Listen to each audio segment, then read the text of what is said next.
right. Working the technical difficulties. Let's see what's going on. Let's see what's happening.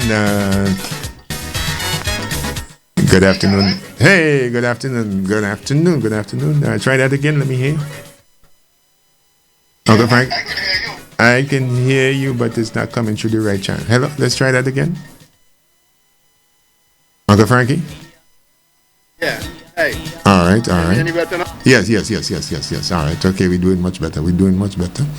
All right. Yes. Good afternoon, sir. And ladies and gentlemen, we're speaking to the Right Honorable Franklin Maestro McIntosh.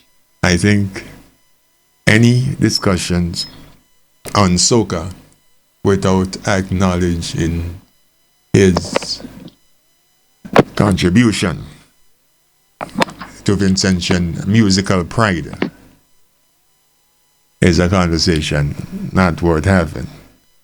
Uncle Frankie, happy Father's Day, happy Grandfather's Day in advance to you. And I know they often say that I just talk too much, but here's especially why. Who said that? Who's why? Well. There's my detractors, there's the haters, but here's especially why that I would pick, because I've known you. I got to know you from. I think it was something that I had to take to touch to you, or something like that. That Tony would have told me, how to get in touch with you. And I don't think you weren't there when I dropped it at home, but somebody told me that you were going to be performing with a band the same night at I can't remember whatever club it was. But I got there and I say, yeah, well, this is the band, but where is Frankie McIntosh? And somebody came to tell me, but he's right there. I'm like, where is Frankie McIntosh? And then they pointed you out, and not to say but it gave me a jolt as to who you are, and gave me a different outlook in life. That was the first one, wherein that you were not flamboyant. You were not with what I was, would see with other musicians, putting a whole lot of motion into, your stage presence, but the difference in knowing Frankie McIntosh is on the stage was listening. As a matter of fact, I don't think that you had the most expensive keyboard. There was another keyboard player, but he was, he had a grandiose of equipment, and you were seated on with an X-frame stand and one single keyboard, and it gave me because like I said, when me coming to look for Frankie McIntosh, I was looking for somebody who was going to be louder than everybody, who was going to be a showboat on the stage. Well, I am Frankie McIntosh and all eyes on me.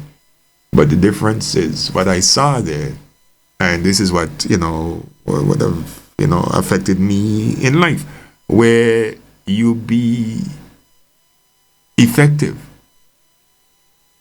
with what you can deliver, where you can deliver substance instead of flam. And that made a significant difference to me. We joke about it, the who is Frankie McIntosh thing. But the other one.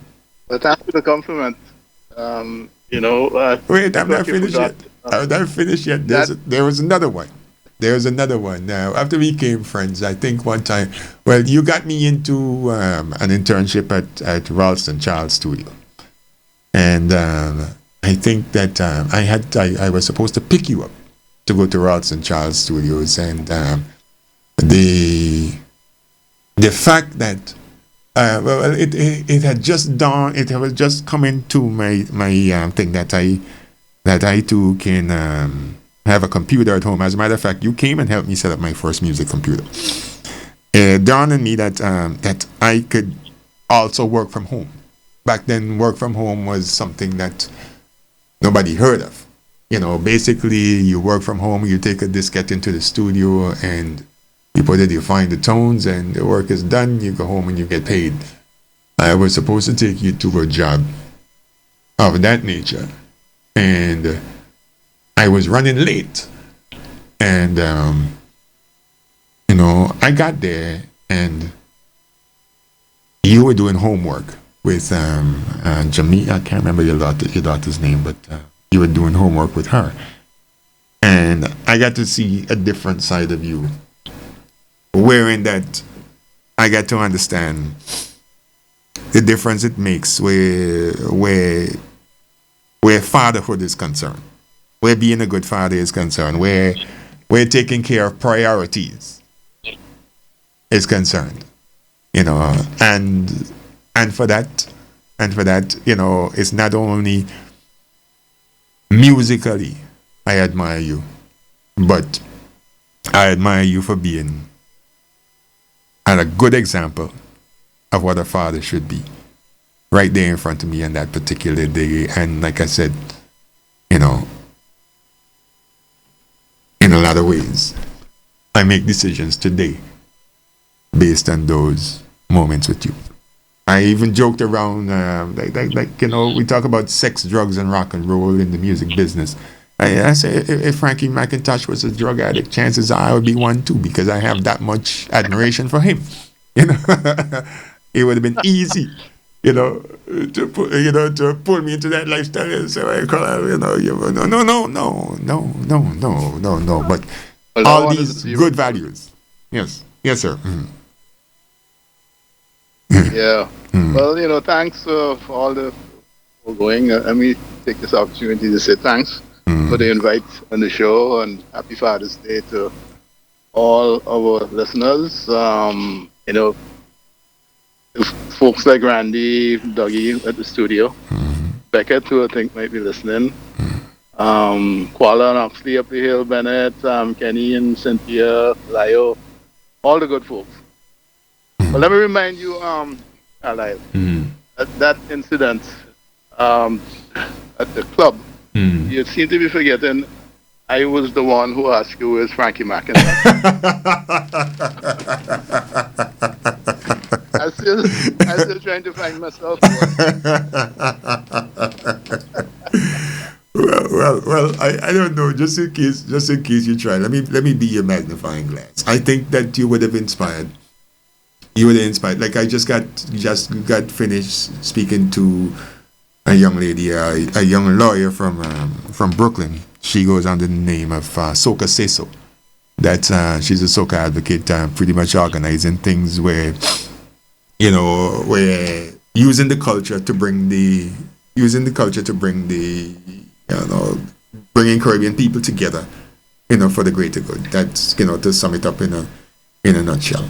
And I think without your contribution, a lot of the music that we hear today and a lot of the effects that we have, like that particular young lady, if it was not for your contribution, it would not have been. Wherein that, okay, as what you want to call it, as I don't want to say classically trained. Well, maybe classically trained is the right word. Where the music education that you have, and I know you still dabbled in jazz, but your concentration is, you know, has been in soca. I mean, it would have been easy for you to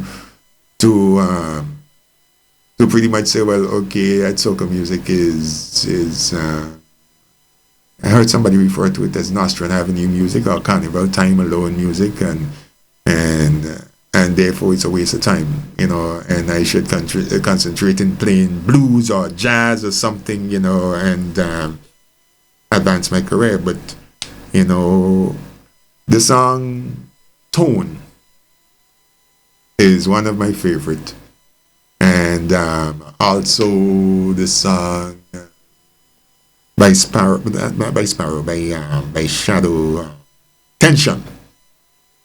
Tension, tension is tension especially. Tone, I like it for the combination of instruments. And let me cheat here a little bit. I think that you might have a particular love for a baritone saxophone or alto saxophone for quite some time, because I remember visiting your house one time and there was a there was an elderly man. Yes. A sax player. Yes. So many of his siblings played wind instruments as well. Mm.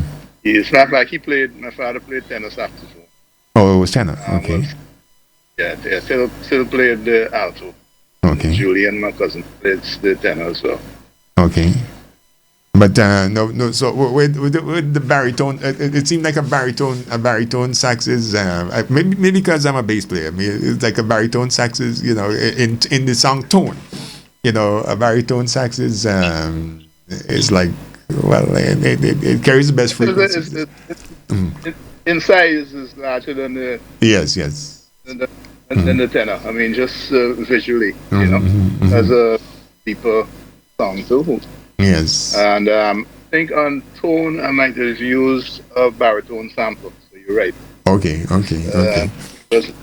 Mm-hmm. Yes, and that is what starts the phrase. That is what that starts that phrase. And the other one was my other favorite of yours was like I said, Shadow Tension. Shadow Tension. It sounded like a Proteus. Back in the days, the Proteus would. Proteus was a popular synthesizer back then. Yes. The one I used was Mirage. Yes. First version Mirage had been released. Mm-hmm. And it still has a great horn song, I mean, to this day. Yes. Mm-hmm. But you see, but for some reason, sometimes the internet is. It's funny how that side of the music is right now, because as opposed to buying a particular synthesizer, and at least this is in my experience, as opposed to buying that synthesizer, you could basically sample any tone and be the beneficiary of what used to cause thousands of dollars back in the days. As a matter of fact, a lot of heavy equipment, could be now minimized into a laptop. It could be now. Many of those instruments now you could get in software form. Mm-hmm. So you get a software package. But I mean, the Mirage itself was a sampler. Okay. Yes, it was. The thing about sampling, as you know, I mean, if you want to sample a flute, mm-hmm.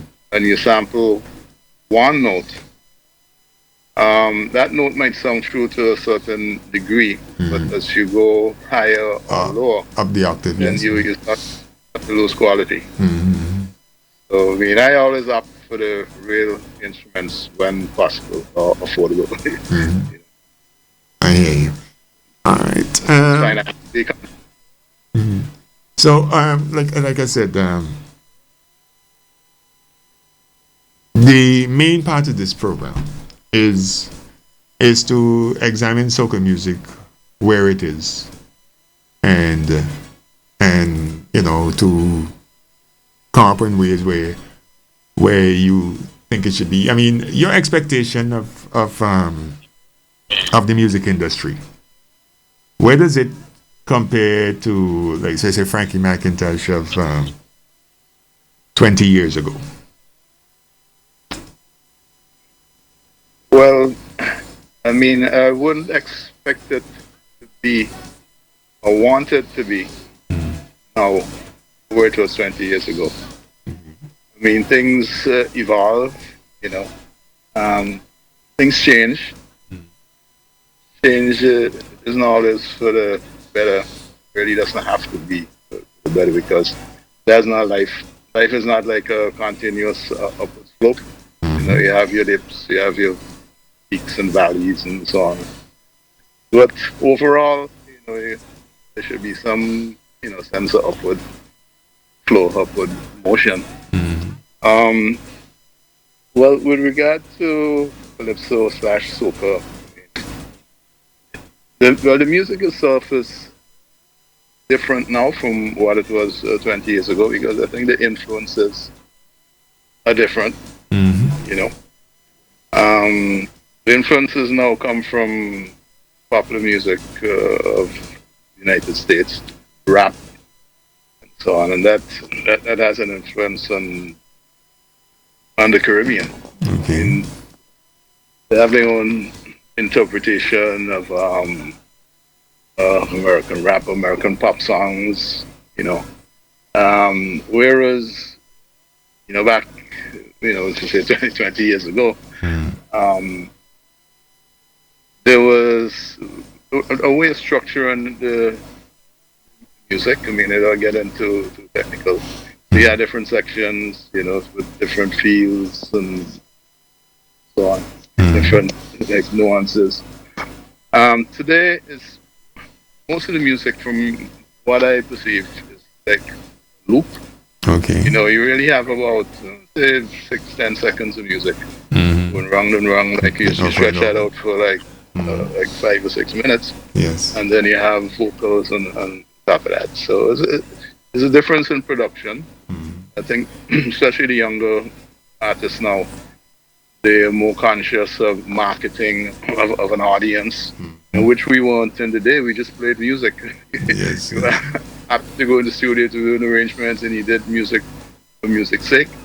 But you know, now people are doing music, I guess, for art's sake too, but also with the, you know, economic, financial consideration. And that's a good thing. Yeah. Well, I think like even if you examine like say your style compared to Art Decoto, there is a difference there. I think that that there was a tendency to place a lot of chords into a lot of passing. You might call them passing chords, you know, but that was the standard at the time. And it seemed to me that that it was following a jazz. It was following a jazz, and it was more following of a jazz. But that's just my opinion. You know, I mean, like take for instance the song "Alston and GI in Hawaii." I mean, for him to those words from between Alston and GI in Hawaii, I think there's about 4 chords there. I could be wrong. Am I wrong? Am I correct? So see, I have to go back and listen and count them. you know, and that was, and to me that was the standard. That was the must do at that time. But then you know the whole thing. The whole thing changed. I mean, in a lot of ways. Like I know, like my school band comprised of Ian Blood, Colin King, Willis Williams. Who else would have passed through? But you were always a strong influence amongst us as grammar school boys. As a matter of fact, this song, the synthesizer runs in Wind Down Kingstown. I think there's somewhere between Willis and Ian alone that could play that in St. Vincent, you know. And I didn't hear that. It's not a difficult run. No, it's not a difficult, and that's what they explained. But it was based on theory. I think it was something based on increments, you know, to say it, but it's not everybody that had that training. It's not that everybody had that training to understand that it was based on increments, and therefore they found it difficult. I mean, and we were little boys going to grammar school, and that was comparing to the bigger bands that were playing commercially. So so I use that to say that from since then, like even the solos in St. Vincent, I Love You. Those guys played it note for note. Your the St. Vincent, I Love You by Beckett. Where you have the solo parts and stuff, the piano solo parts. So and then listening to listening to other producers that especially with my exposure at Charlie's Records, with what you provided for me, it showed me what an influence you were. I mean, I still listen to Sparrow Records or to Duke Records, remembering things that that was involved in its production. But Yep. yes, yeah, I but think as a Caribbean musician, as a Caribbean person, I've been always conscious of color. The variety of colors we have in the Caribbean, and that's somehow got transferred to the music. So I have a tendency to favor genres where you have like harmonies with color, and I find that you don't find a lot of that in today's music. You find like simple the three note chords like triads. If you draw a comparison again to like 20 years ago, if you were to listen to people like Butch Jimenez, you listen to groups like the Dutch Brothers, Ron Berridge, Clarence Coburn, there was always a sense of again, I don't want to get into technical terms, but let's say colorful, extended harmonies, and there's also a sense of progression, like the music moving horizontally. Okay. And when I say color, for move to a vertical dimension, that is just C, E, G, you could build up and put maybe a B flat and a D, keep stacking it up. Yes. And you still find a lot of that in rap. But when it's done in the Caribbean, the color seems to disappear. If you listen to R&B, I mean, what makes like say Brandy, for instance, she has a piece called "In My Room," and that was out a couple of years ago. Yes. This is an example of a video well put together, and it's not a lot of chords, but you listen to the color of each chord, to the extension, and the way like one chord moves to the other, the voice leading, and that's art. You just get the impression there's something about that sort of resonates within. You see, and you mentioned video, and that tune itself is part of attraction, where in that a lot of times a lot of people don't necessarily like a song until they see the video. So it's a different marketing package. It's a different way of getting your feet wet, getting you hooked where the music is concerned. Like this, I think, is Nadia Baston. She came up with a song called More SOCA this year, and I am amazed by the engineering of it. I'm amazed by the engineering of it, where if you think of it from a perspective, it sounds like it starts off like the song, like the back end starts off like down the road and slowly comes into the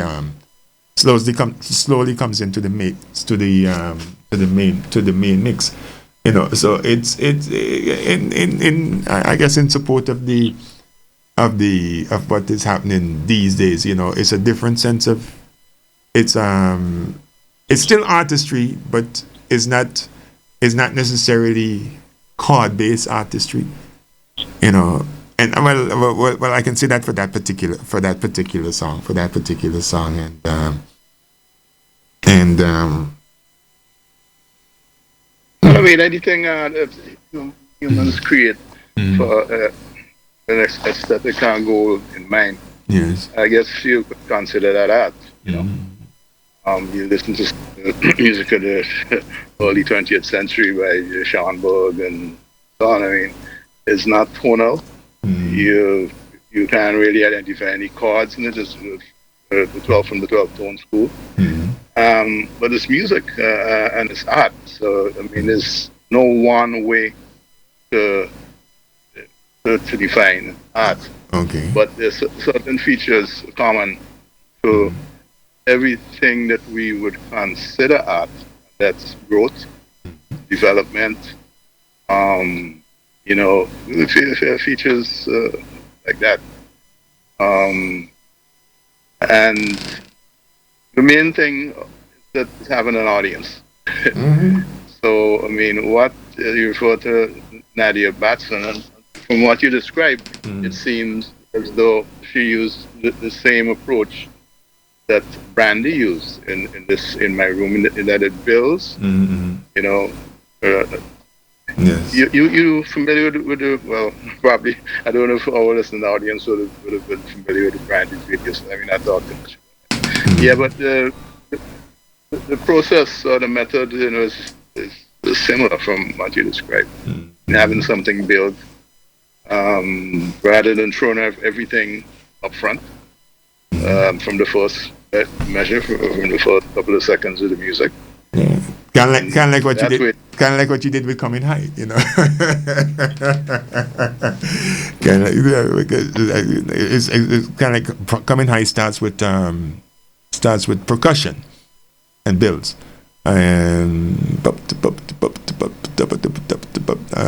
Yes, I remember that distinctly. Um, wow.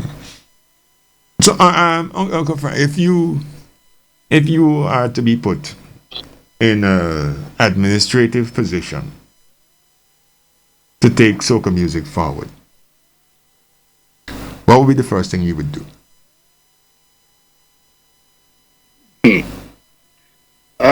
well, first of all, I would just let people be free to write and create what they like. I mean, administrative position. I mean, that's one thing, but I mean, to do what? I mean, to get the music to which market? Um, it would take a different approach Okay. for different audiences. So let's say, okay, what's being done now, the popular music in the Caribbean? I mean, you think that would sell to the rap audience up here? That really not sure about. I mean, they already have something similar as who's it? I think Power, who said you can't take oil in Trinidad and sell it to Saudi Arabia. So I really don't know how to answer that. It tells in the Caribbean, have a Caribbean audience, a Caribbean-based audience. I mean, not only in the Caribbean, but the diaspora, and how to get it over. I would have to hear something like more specific. I mean, hear a piece Okay. or a few pieces and say, okay, so this might serve a certain market, but just like hypothetically, trying to toss things out. And unless I heard a definite piece where I could connect it to a market, an administrative position, as you put it, I couldn't, I really couldn't respond to that. All right. All right. Last question. National Rhythm St. Vincent and the Grenadines. Um, I think something in the sense of soca rock cabaret that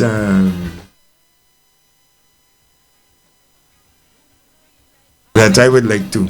That I see that is unique and unique until today. But yet it carries a strong. To me, it carries a strong groove, and there might be when you came up with that something like that. I mean, were you thinking of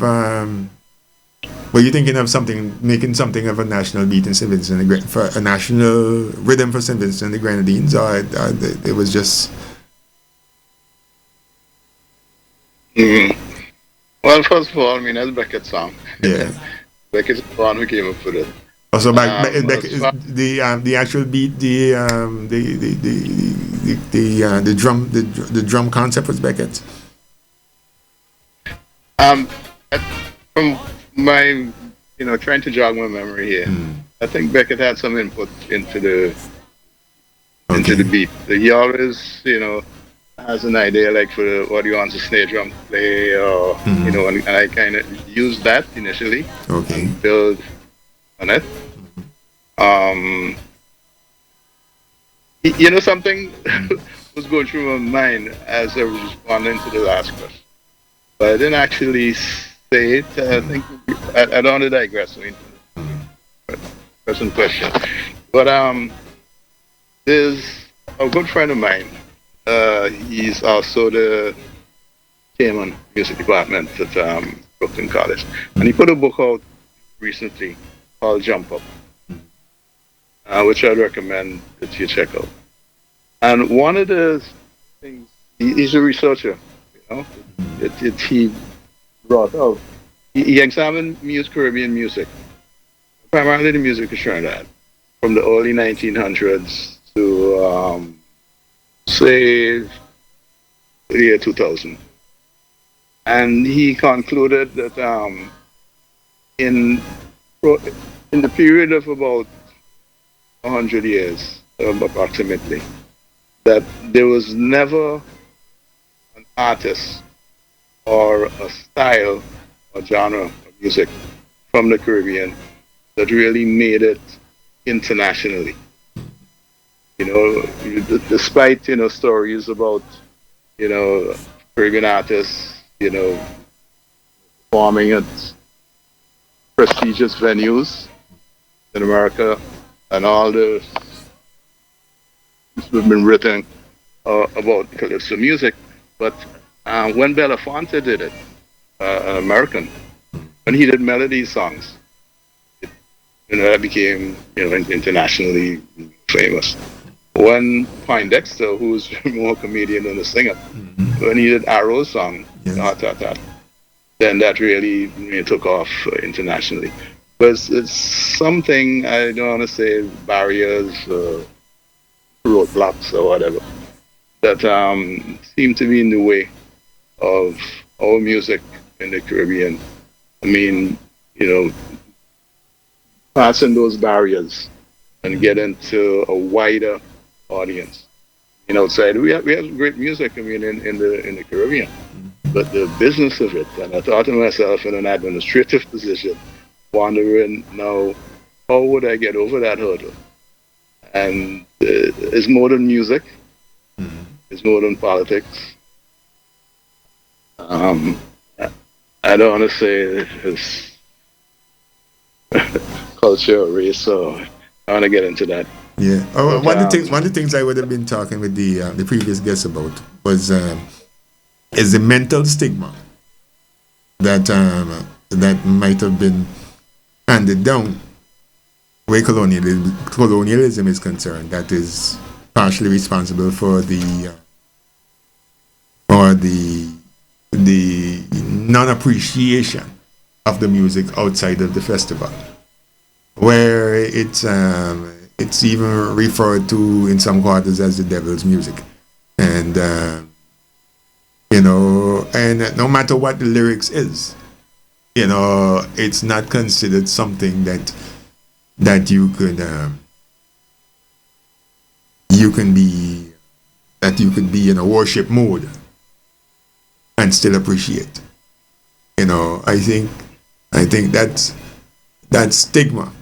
I think that stigma would have been I think that stigma is responsible for one, or as soon as Lent comes, that the music disappears, and that is even transformed into St. Vincent culture, wherein that our carnival is in July, but as soon as the carnival is finished, boom, that's it, and in a lot of ways, Nice Radio is the only station that would attempt to maintain some semblance of national pride where that is concerned. And the fact that there's no carnival this year, it leaves it to me. It feels like breadfruit season after a terrible hurricane, wherein that, yes, it's breadfruit season, but no breadfruit is available because the hurricane blew down all of them. Wherein that there is no music. There's no music. There's no new Vincentian music out in the market. There is no vans passing. There is no new songs dropping on the radio by Vincentian artists. It's just this lull, and it. I have a similar gripe in Trinidad that after Panorama, you really don't hear much pan music on the radio in Trinidad. Yes. I think now they have the Panorama J thing going on, which seems to be picking up, speed in terms of popularity. But again, back to the music itself. I mean, on a people-to-people level, person-to-person level, I mean, I know you played in several groups here in New York. You go to Long Island, play for the typically white audience, and everyone dances to the music. Yes. I went to Japan with Sparrow a couple of years ago. Played at the Tokyo Blue Note. And you know how reserved the Japanese are, so they come in and sit and all that. Sparrow goes on, starts to sing. Next thing, the Japanese form a conga line. They're dancing all exactly the Blue Note. Yes. So the music has the music. appeal. The music is very powerful, and I give you a personal experience where that is concerned. I remember there was a highfalutin restaurant that I used to perform in Jensen Beach, Florida. It was smack dab in the area where the owner of Google had a house, so the restaurant was very expensive, and I remember how I got to doing the song it was based on my father's appreciation of music. I went to the library and asked the librarian if she had any music books, and she, knowing me, she said that, yeah, Carlisle, we have music books, but I don't think it's anything that you would really enjoy. And I opened the book, and it was in alphabetical order by song, and the first song was by Herman and the Hermits, There's a Kind of Hush. I right away produced it in SOCA. With your help, with the same computer you helped me set up with, I put that in SOCA. And at that highfalutin restaurant, it was a complete amazement to see the reaction that it got. It started out with a bunch of ladies who were there who were having a high school reunion, who used to be cheerleaders, and to see them moving to that, move into that. I mean, because and I think a lot of it had to do with the very fact that they were familiar with the song itself. So listen very carefully, closer now, and you will see what I mean. With a soca rhythm going down in the back, and it opened my eyes to the power of what it can be. I mean, and in a lot of ways, tourists that come to Florida, one of the things I would be amazed that they would say that it's the first time they've seen the ocean. it gives you an idea as to where they're from. They're from somewhere in somewhere in the mid United States, and they've never seen the ocean, but they hear soca music for the first time, and the reaction is all the same. And sometimes I think, a lot of times I think, the reason that it's not necessarily progressing as it should is because of our sense of familiarity with the artist. Like I can say, well, I know Beckett live around the corner from me. He in a star. Beckett live right there.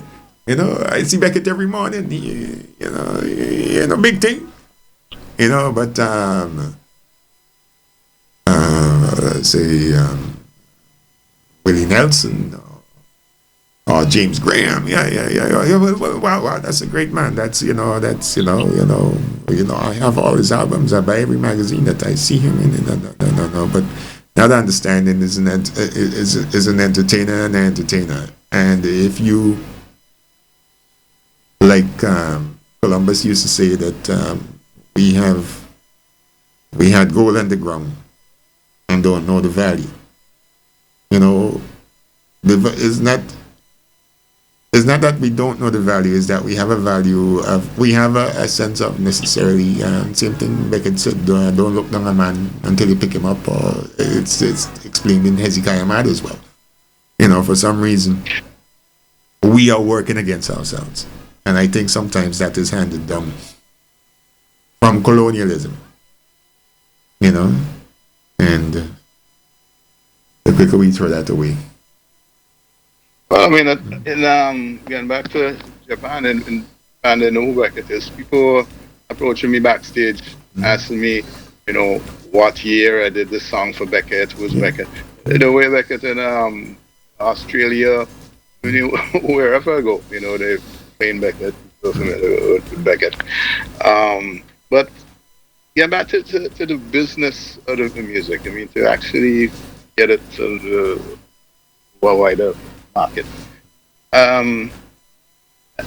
It seems to me that if an American company can get not just a piece of the pie, but the greater part of the pie, that you really can get your music, get them to accept your music and to promote it in America. I mean, the Kevin Little's song "Turn Me On" did very well. It was an American song before. Yes.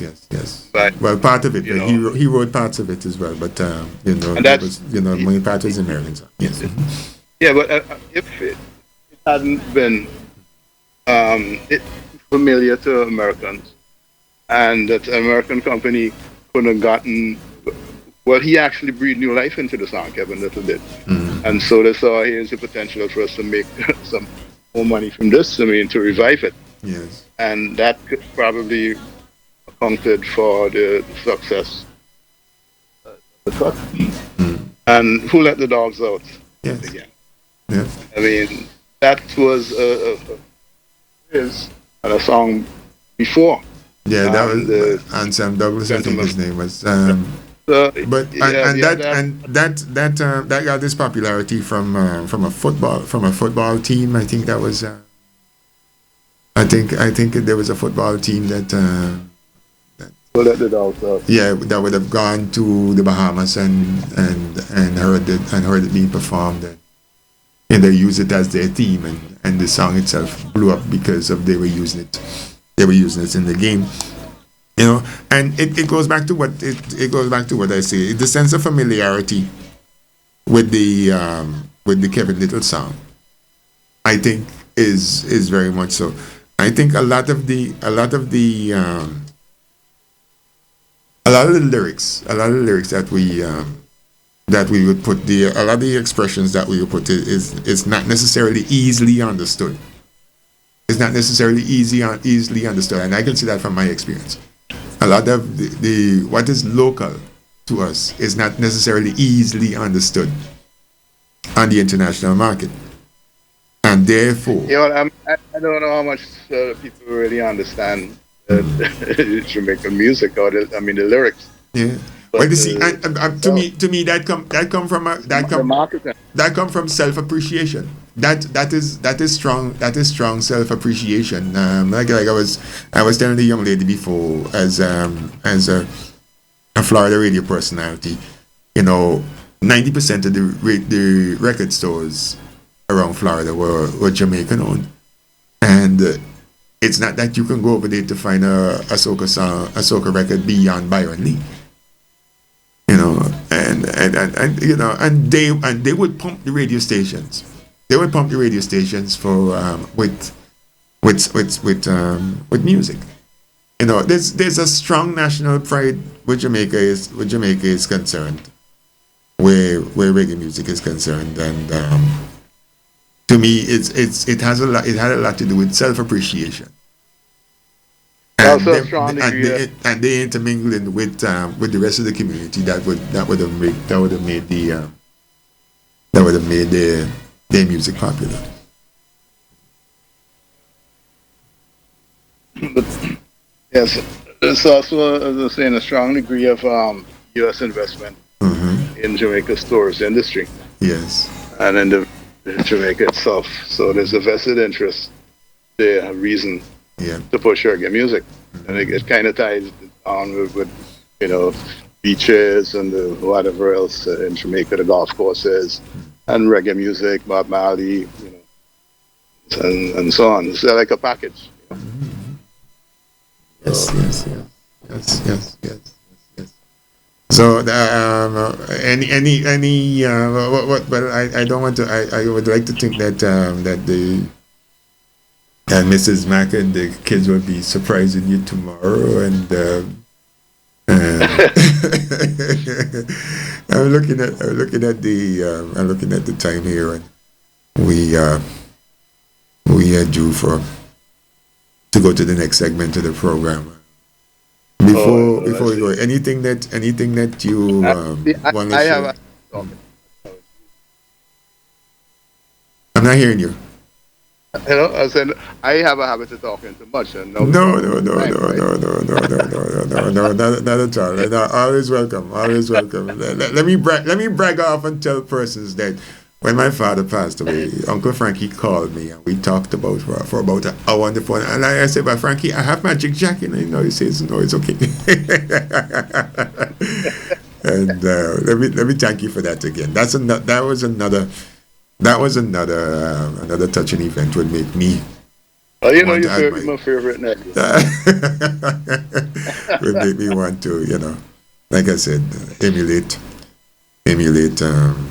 the things that you do. Like I said, if you were a drug pusher or a drug user, chances are I would have been the pusher or the junkie. Or if you were a rapist, I would have been a rapist. But thank you for being who you are, and thank you for being the father figure to me. Thank you for being a father figure to St. Vincent and Caribbean music as it is. And hopefully, well, I know you still contributed, but me, Beckett is a good thing I give up the bass because this is the best thing that I ever do. But I don't know about that. I'm still producing a jingle from here today. But in a lot of ways, I still like I was supposed to do something with an artist called Flanker today, but between connecting with the internet problems that we were having, it's not that. And so anything you want to say and wrap it up, Uncle Frank?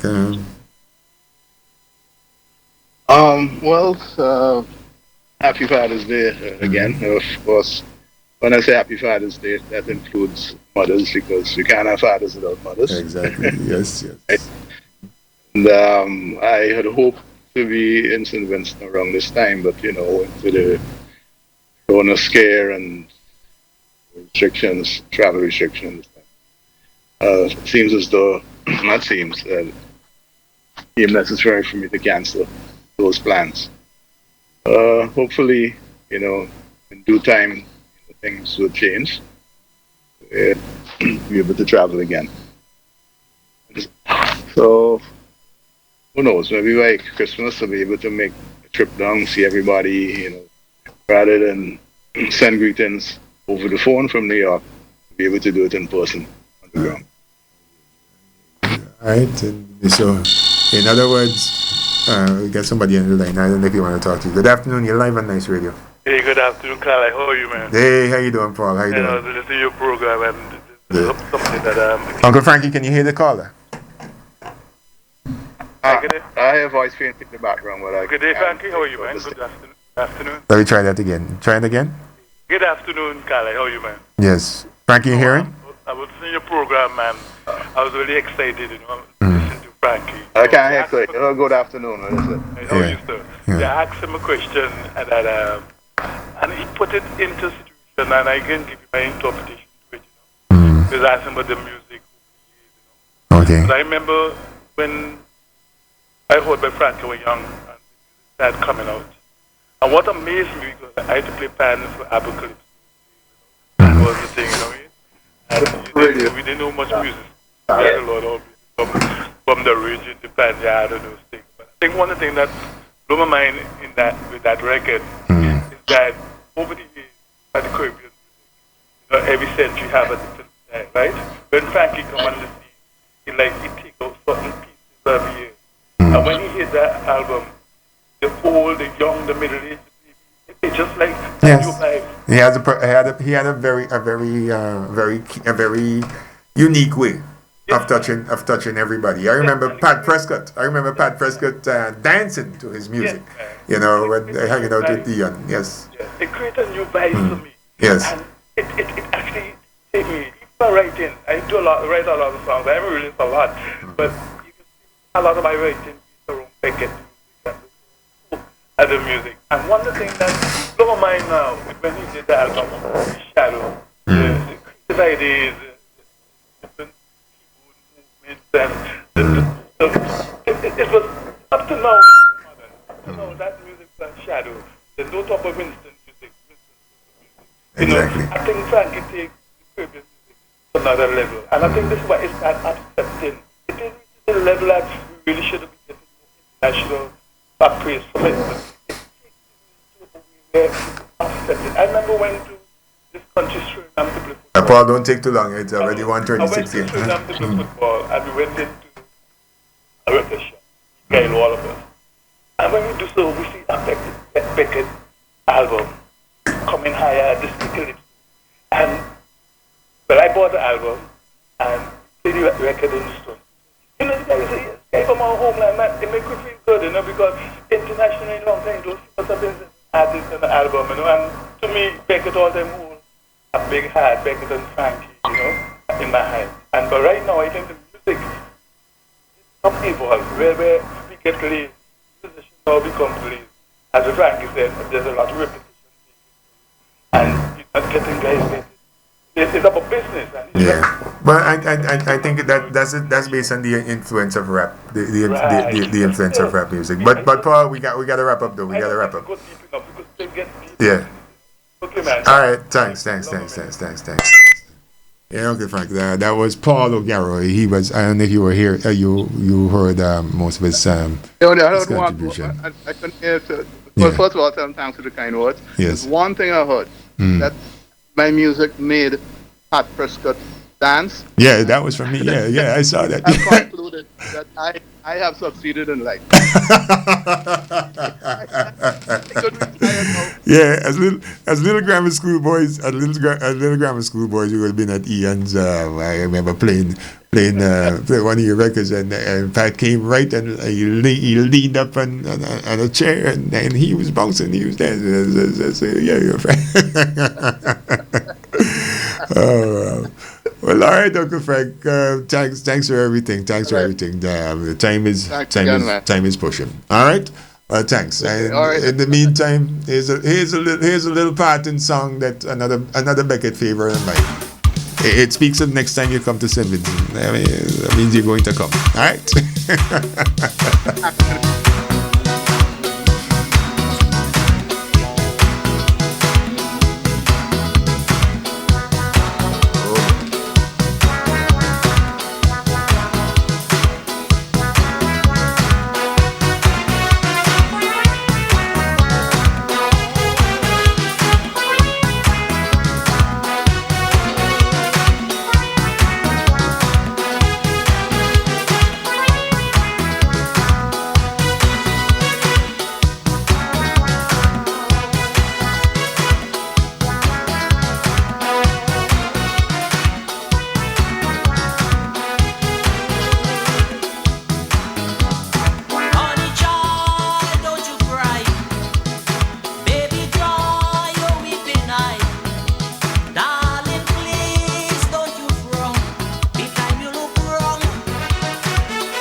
Well, now the time. But I gotta check in with Bigger Bigs with the Bigonomics section, a very short Bigonomics section of the program right about now.